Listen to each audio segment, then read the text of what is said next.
Semua orang bilang aku perempuan kuat. Tidak ada yang tahu, setiap malam aku runtuh sendirian. Di luar rumah, aku dikenal sebagai istri yang kuat.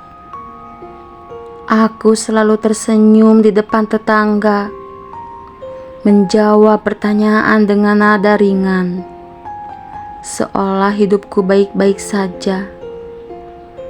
Aku mengurus rumah, anak, dan suami tanpa keluhan. Aku belajar menyembunyikan lelah karena aku tidak ingin dianggap lemah. Setiap orang melihatku sebagai perempuan tangguh, tapi tidak ada yang tahu betapa sering aku memaksa diri sendiri untuk bertahan, meski hatiku sudah lama ingin berhenti. Aku percaya jika aku cukup kuat, semua akan baik-baik saja. Aku tidak sadar, aku sedang memikul beban sendirian. Suamiku tidak pernah memukul, ia tidak pernah berteriak. Namun, jaraknya terasa menyakitkan. Ia hadir secara fisik, tapi pikirannya selalu entah di mana. Makan malam kami sunyi, percakapan hanya seperlunya.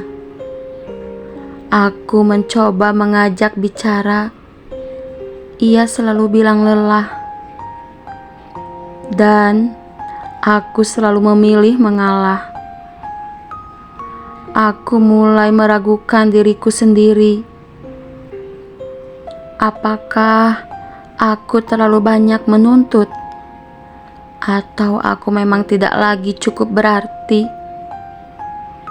Diamnya suamiku perlahan mengikis kepercayaan diriku.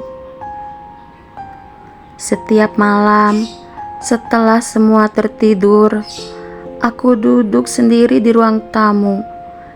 Disinilah aku membiarkan air mataku jatuh, tanpa suara, tanpa saksi.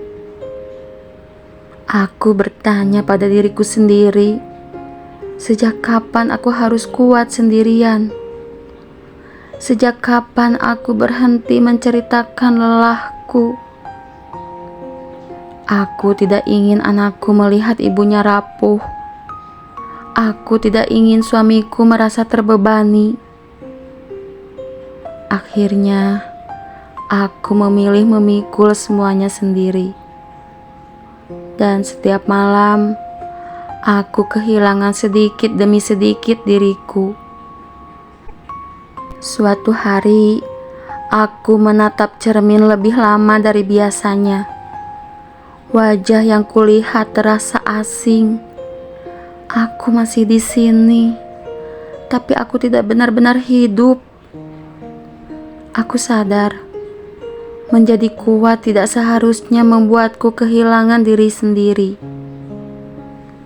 Menjadi istri dan ibu tidak berarti aku harus menghapus perasaanku. Aku berhak didengar, aku berhak lelah, aku berhak bahagia.